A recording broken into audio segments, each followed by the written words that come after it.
Plus, one American's war on terrorism. He joined the Northern Alliance in Afghanistan, fought against al-Qaeda forces, and captured rare al-Qaeda training video. He'll be here to tell his amazing story. Don't go away. One man who took the call literally, Jack Idema. He packed his bags for Afghanistan. The ex-Green Beret went to help the relief effort. He delivered supplies and used his Special Forces field medic training. He became a civilian advisor to the Northern Alliance fighting the Taliban. Then his friend, TV producer Gary Serka, was wounded by an exploding Taliban shell while working for National Geographic Explorer. After helping his friend to safety, Idema then really went to work with a team of Northern Alliance soldiers. He battled Taliban and al-Qaeda forces. Idema obtained video from al-Qaeda's main training camp, and he believes he came very close to getting Osama bin Laden.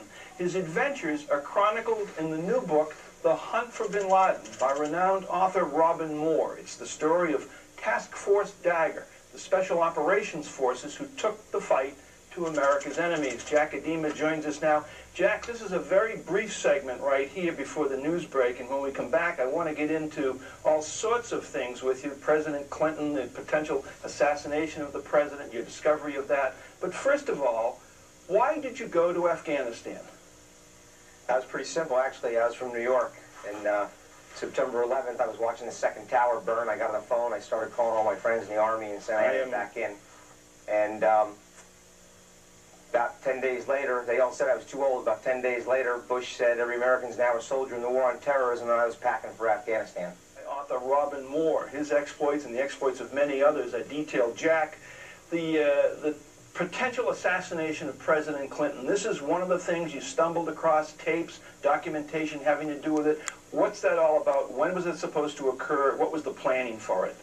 A little bit of it's in the book, The Hunt for bin Laden, which chronicles the experiences of all the Green Berets that were on the ground. But al-Qaeda did have a fascination with the president and with just American icons in general, which is why they picked the World Trade Center.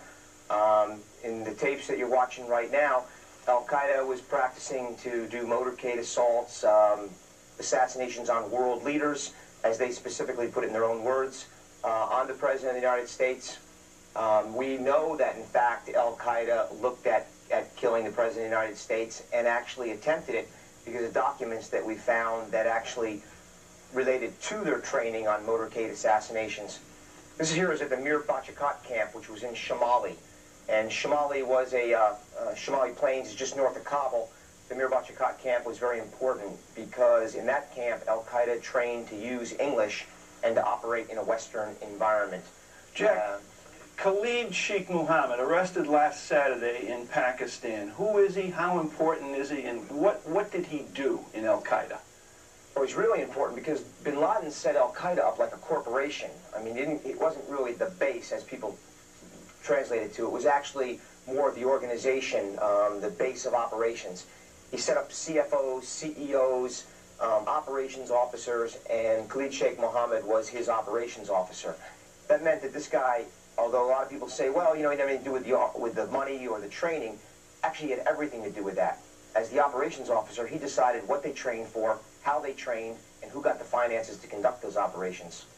Jack, on the ground in Afghanistan for the months that you were there, fighting alongside the Northern Alliance, picking up all sorts of intelligence, engaged in all sorts of firefights, did you ever come across any link that you could establish in your own mind between Iraq and the al-Qaeda terrorist network? Oh, absolutely. That was like such common knowledge. It was unbelievable. Not only common knowledge for us, but common knowledge for the Afghan intelligence agencies. It was one thing that was clear, that our friends, like Pakistan, were not our friends, that they were helping al-Qaeda, but even more importantly, that our enemies were clearly helping al-Qaeda. Iranian weapons, Iranian documents, Iraqi weapons, Iraqi documents, Iraqi false passports, Iraqi money, letters and contacts and information, computer programs and computers that would link them to Iraqi and to the Iraqi intelligence agencies. So you just said, you know, our supposed friend, or you didn't say this, but you inferred that Pakistan is not really as strong an ally as we've been led to believe here in this country. Right. That would be the greatest misconception of this country, believe me. In Shamali alone, when we came came on ammunition dumps that were there at the Mirbat Chakat camp. They were all lot numbered to U.S. weapons, U.S. ammunition that had been given to Pakistan, that had then come across the border in the 90s. And we're not talking about during the days of the Mujahideen in the Soviet Union. We're talking about mid to late 90s, lot numbers 98, 99, where they had taken ammunition, given it to Al-Qaeda and the Taliban, and then they were using that very ammunition against us. So the arrest in Pakistan over the weekend of Mohammed by the Pakistani intelligence forces, how much do you figure they really had to do with it? Well, I can tell you they had not a lot to do with it. All of the operations that are being conducted in western Pakistan are conducted by a special task force of special operations guys named Task Force 11. I wasn't going to say that, but I will, which is named after the September 11th attack. And those guys conduct extensive operations in western Pakistan. They go after Al-Qaeda, they search them down, and their deal is, hey, if it goes well, we'll give Pakistan intelligence services and police the credit. If it goes bad, the U.S. will take the blame. Do you think, Jack, that Osama bin Laden is still alive? That's a question I get asked a lot today. I know that Osama bin Laden was seen in December, in early December, by the British SAS. A short time later, in December.